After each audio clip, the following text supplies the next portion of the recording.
സംസ്ഥാനത്ത് വന്യജീവി ആക്രമണം തുടർക്കഥയാകുന്നു. ഇന്ന് 2 മനുഷ്യജീവൻ കൂടി പൊലിഞ്ഞു. കാട്ടുപോത്തിന്റെ ആക്രമണത്തിൽ കക്കയം സ്വദേശി പാലാട്ടിൽ അബ്രഹാമിനും, കാട്ടാന ആക്രമണത്തിൽ പെരിങ്ങൽകുത്ത് വാച്ചുമരം ഊരിലെ വത്സയ്ക്കുമാണ് ഇന്ന് ജീവൻ നഷ്ടമായത്. മനുഷ്യജീവന് സുരക്ഷ ഉറപ്പാക്കണം എന്നാവശ്യപ്പെട്ട് കോഴിക്കോട്ടെ കോൺഗ്രസ് പ്രവർത്തകർ കൊല്ലപ്പെട്ട കർഷകന്റെ മൃതദേഹം വഹിച്ചുള്ള ആംബുലൻസ് തടഞ്ഞു. വന്യജീവി ആക്രമണത്തിൽ പ്രതിഷേധിച്ച് കുരാച്ചുണ്ടിൽ നാളെ LDF-ഉം UDF-ഉം ഹർത്താലിന് ആഹ്വാനം ചെയ്തു. കാട്ടുപോത്തിനെ മയക്കുവെടി വയ്ക്കാൻ നിർദ്ദേശം നൽകിയെന്ന് വനമന്ത്രി AK ശശീന്ദ്രൻ.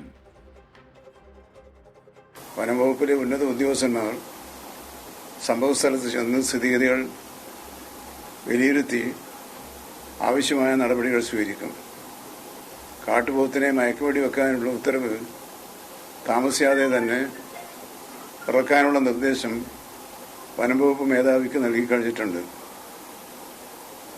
അവിടെ ജീവൻ പൊലിഞ്ഞവരുടെ കുടുംബത്തിൻ്റെ സഹായധനം 48 മണിക്കൂറിനകം നൽകാനാണ് തീരുമാനിച്ചിട്ടുള്ളത്. പ്രതിഷേധം വരുമെന്ന് കോഴിക്കോട് നിന്ന് രാഹുൽ സുരേഷും തൃശ്ശൂരിൽ നിന്ന് സൂരജ് സജിയും തത്സമയം ചേരുകയാണ്. ആദ്യം നമുക്ക് രാഹുൽ സുരേഷിലേക്ക് പോകും. രാഹുൽ സുരേഷ്, കോഴിക്കോട് ഇപ്പോഴെന്താണ് അവസ്ഥ? വിശദാംശങ്ങൾ പറയും. SKN ഇന്ന് വൈകിട്ട് 3 മണിയോട് കൂടിയാണ് കോഴിക്കോട് കക്കയത്ത് എബ്രഹാമിന് നേരെ കാട്ടുപോത്തിന്റെ ആക്രമണം ഉണ്ടാവുന്നത്. അദ്ദേഹം കൃഷിയിടത്തിൽ ജോലി ചെയ്യുകയായിരുന്നു.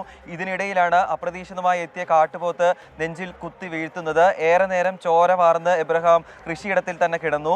തുടർന്ന് നിലവിളി കേട്ടെത്തിയ നാട്ടുകാരാണ് അദ്ദേഹത്തെ ആദ്യം ആശുപത്രിയിൽ പ്രവേശിപ്പിച്ചത്. പ്രാഥമികമായി ചികിത്സ നൽകിയ ശേഷം കോഴിക്കോട് മെഡിക്കൽ കോളേജിലേക്ക് അദ്ദേഹത്തെ കൊണ്ടുവരുന്നതിനിടെയാണ് മരണം സംഭവിക്കുന്നത്. തുടർന്ന് കോഴിക്കോട് മെഡിക്കൽ കോളേജിൽ എത്തിയപ്പോഴേക്കും മരണം സ്ഥിരീകരിക്കുകയും ചെയ്തു.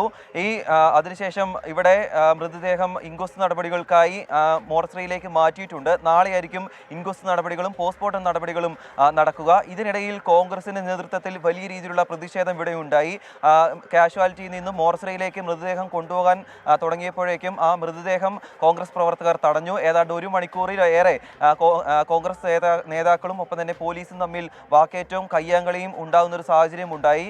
ഇതിൽ പ്രധാനമായും കോൺഗ്രസ് നേതാക്കൾ മുന്നോട്ട് വെച്ച ആവശ്യം ഈ കാട്ടുപോത്തിനെ വെടിവെച്ച് കൊല്ലണമെന്ന ആവശ്യമായിരുന്നു. ഇതിൽ ജില്ലാ കളക്ടർ വാക്കാലുള്ള ഉറപ്പ് നൽകിയതിന് പിന്നാലെയാണ് 1 മണിക്കൂർ നീണ്ട പ്രതിഷേധം അവസാനിപ്പിച്ചത്. അതിന് പിന്നാലെ മൃതദേഹം മോർച്ചറിയിലേക്ക് മാറ്റുകയായിരുന്നു. ഇപ്പോഴും യൂത്ത് കോൺഗ്രസിന്റെ നേതൃത്വത്തിൽ കക്കയം DFO ഓഫീസിന് മുന്നിൽ പ്രതിഷേധം നടക്കുകയാണ്. ഇതിൽ ആളുകൾ പറയുന്ന ഒരു പ്രധാനപ്പെട്ട കാര്യം, കഴിഞ്ഞ 3 ദിവസമായി കാട്ടുപോത്തിന്റെ ശല്യം കക്കയത്തും ഒപ്പം തന്നെ കൂരാച്ചുണ്ടിലും ഉണ്ടായിക്കൊണ്ടിരിക്കുകയാണ്. കൂരാച്ചുണ്ട് പഞ്ചായത്ത് പ്രസിഡന്റ് ഇന്നലെ രേഖാമൂലം ജില്ലാ കളക്ടർക്കും വനം വകുപ്പിനും കത്ത് നൽകിയിരുന്നു. ഈ കാട്ടുപോത്തിനെ വെടിവെച്ച് കൊല്ലണം അല്ലെങ്കിൽ മയക്കുവെടി വെക്കണമെന്നായിരുന്നു ആവശ്യം. ഇതിലൊരു നടപടിയും ഉണ്ടായില്ല എന്നാണ് അല്പം മുമ്പ് കൂരാച്ചുണ്ട് പഞ്ചായത്ത് പ്രസിഡന്റ് നമ്മളോട് പറഞ്ഞത്. ഇതിൽ വനം വകുപ്പ് നൽകിയ വിശദീകരണം, മയക്കുവെടി വെക്കേണ്ട അംഗങ്ങൾ ഉള്ളത് നിലവിൽ വയനാട്ടിലാണ്. അവർ തിരിച്ചെത്തിയ ശേഷം ഈ കാട്ടുപോത്തിനെ മയക്കുവെടി വെക്കാമെന്നൊരു ഉറപ്പായിരുന്നു നൽകിയത്. പക്ഷേ അതിന് കാത്തുനിന്നില്ല. ഇന്ന് നാട്ടിലിറങ്ങിയ കാട്ടുപോത്ത് ഈ എബ്രഹാമിനെ കുത്തി വീഴ്ത്തുകയായിരുന്നു. പിന്നാലെ അദ്ദേഹത്തിന്റെ മരണം നടക്കുകയായിരുന്നു. ഈ പ്രദേശത്ത് നേരത്തെയും കാട്ടുപോത്തിന്റെ ആക്രമണം ഉണ്ടായിട്ടുണ്ട്. വനമേഖലയോട് ചേർന്ന ആളുകൾ താമസിക്കുന്ന ഒരു സ്ഥലം കൂടിയാണ്. അതുകൊണ്ട് ഇടയ്ക്കിടെ ഇത്തരത്തിൽ കാട്ടുപോത്തിന്റെ ആക്രമണം ഉണ്ടായിക്കൊണ്ടിരിക്കുകയാണ്. അതിൽ ഇലക്ട്രിക് ഫെൻസിംഗ് ഉൾപ്പെടെ സ്ഥാപിച്ചുകൊണ്ട് തക്കതായ ഒരു നടപടി സ്വീകരിക്കണമെന്നാണ് നാട്ടുകാരുടെ പ്രധാനപ്പെട്ട ആവശ്യം. ഇതിൽ നാളെ വലിയ രീതിയിലുള്ള പ്രതിഷേധം സംഘടിപ്പിക്കാനാണ് നിലവിൽ കോൺഗ്രസിന്റെ തീരുമാനം. നാളെ മൃതദേഹവുമായി കോഴിക്കോട് കളക്ടറേറ്റിലേക്ക് UDF-ന്റെ പ്രതിഷേധ മാർച്ച് സംഘടിപ്പിക്കുമെന്നാണ് അറിയിച്ചിട്ടുള്ളത്. ഇതിൽ കൊല്ലപ്പെട്ട എബ്രഹാമിന്റെ കുടുംബത്തിലെ ഒരാൾക്ക് സർക്കാർ ജോലി നൽകണം, അതോടൊപ്പം കുടുംബത്തിന് 50 ലക്ഷം രൂപ നഷ്ടപരിഹാരം നൽകണം തുടങ്ങിയ ആവശ്യങ്ങളാണ് ഇപ്പോൾ UDF മുന്നോട്ട് വയ്ക്കുന്നത്.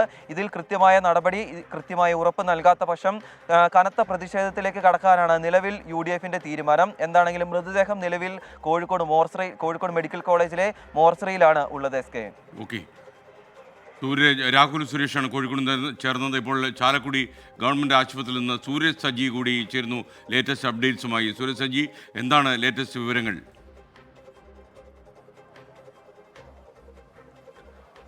SKN എന്തായാലും കോൺഗ്രസിന്റെ പ്രതിഷേധ സമരം ഈ ആശുപത്രിക്ക് മുന്നിൽ തുടരുകയാണ്. ഏറ്റവും ദാരുണമായ ഒരു സംഭവം അത് തന്നെയാണ് അതിരപ്പള്ളിയിൽ ഉണ്ടായിരിക്കുന്നത്. വാച്ചുമരം കോളനിയിലെ താമസക്കാരിയായിട്ടുള്ള വത്സ ആണ് ഈ കാട്ടാന ആക്രമണത്തിൽ മരിക്കുന്ന രീതിയിലേക്ക് കാര്യങ്ങൾ പോയത്. ഇവർ ഈ മരോട്ടിക്ക ശേഖരിക്കുന്നതിന് വേണ്ടിയാണ് ഉൾവനത്തിലേക്ക് എത്തുന്നത്. അതും ഈ വനംവകുപ്പിന്റെ തന്നെ ഒരു പാതയുണ്ട്, അത് ഇടറോഡാണ്. ഈ ഇടറോഡിലൂടെ നടന്ന് ഈ വനമേഖലയിലെത്തി അവിടെ ഈ കാ ശേഖരിച്ചതിന് ശേഷം അത് പൊട്ടിക്കുന്നതിന് വേണ്ടി അവർ ഇരിക്കുന്ന സമയത്താണ് ഈ കാട്ടാന വരുന്നത്. ഇവരുടെ ഇവരുടെ ശ്രദ്ധയിൽ തന്നെ ഈ കാട്ടാന വരുന്നത് പെട്ടിരുന്നില്ല എന്നുള്ളതാണ്. ഒപ്പമുണ്ടായിരുന്ന ഊരുമൂപ്പൻ രാജൻ, അത് ഭർത്താവാണ് ഇദ്ദേഹം, രാജൻ പറയുന്നത് ഇങ്ങനെയാണ്: ഈ പുല്ലിനിടയിലൂടെയാണ് ഒറ്റയാൻ വരുന്നത്. ആ സമയത്ത് ഇവരുടെ ശ്രദ്ധയിൽപ്പെട്ടില്ല. പെട്ടെന്ന് ആന അടുത്തെത്തിയപ്പോൾ ഇത് കാണുന്നു. രാജൻ ഓടി മാറുന്നു. പക്ഷേ ഈ വത്സ അവിടെ നിന്ന് എണീറ്റ് ഓടി മാറാൻ ശ്രമിക്കുന്നതിനിടയിൽ കല്ലിൽ തട്ടി താഴെ വീഴുകയായിരുന്നു. പക്ഷേ കാട്ടാന ഈ സമയം കൊണ്ട് ഇവരെ തുമ്പിക്കൈ കൊണ്ട് ചുഴറ്റിയെടുത്ത് എറിയുകയായിരുന്നു എന്നുള്ളതാണ് പറയുന്നത്. തലയ്ക്ക് ഗുരുതരമായി പരിക്കേറ്റു. പിന്നീട് കൂടുതൽ ഈ ആദിവാസി വിഭാഗത്തിൽപ്പെട്ട ആളുകൾ തന്നെ അവിടെ എത്തിയാണ് ഈ വത്സയെ വനത്തിന് പുറത്തെത്തിക്കുന്നത്. പക്ഷേ ഈ പുറത്തെത്തിക്കുമ്പോഴേക്കും ആംബുലൻസ് എല്ലാം ആവശ്യപ്പെട്ടുകൊണ്ട് വനംവകുപ്പിന് വിവരം കൈമാറിയിരുന്നു. പക്ഷേ ഈ ആംബുലൻസ് പോലും ലഭിച്ചില്ല എന്നുള്ള ഗുരുതരമായ ആരോപണമാണ് ഈ പ്രദേശവാസികളും അതുപോലെ തന്നെ ചാലക്കുടി MLA സനീഷ് കുമാർ ജോസഫ് അടക്കം മുന്നോട്ട് വെക്കുന്നത്. ഈ ആംബുലൻസ് ലഭ്യമാകാത്തതിനെ തുടർന്ന് പിന്നീട് ഇവരെ ജീപ്പിൽ വാഴച്ചാലേക്ക് എത്തിക്കുന്നു. വാഴച്ചാൽ എത്തുമ്പോഴേക്കും ഈ മരണം സംഭവിച്ചിരുന്നു എന്നുള്ളതാണ് മനസ്സിലാക്കാൻ കഴിയുന്നത്. പിന്നീടാണ് ഇവരെ ഈ ആംബുലൻസിൽ കയറ്റി മൃതദേഹം ചാലക്കുടിയിലേക്ക് എത്തിക്കുന്നത്. നമ്മുടെ തന്നെ ദൃശ്യങ്ങളിൽ വ്യക്തമാണ് ഈ ജീപ്പിൽ അങ്ങോട്ടേക്ക് എത്തുന്നതും പിന്നീട് ഈ ആംബുലൻസിലേക്ക് മാറ്റുന്ന എല്ലാം ദൃശ്യങ്ങളിൽ വ്യക്തമാണ്. അത്തരത്തിൽ ഈ ചികിത്സ കിട്ടുന്നതിന് പോലും വലിയ രീതിയിൽ പിഴവുണ്ടായി എന്നുള്ളതാണ് പറയുന്നത്. പിന്നീട് ഈ മൃതദേഹം ചാലക്കുടിയിൽ എത്തിച്ചു. അവിടെ നിന്ന്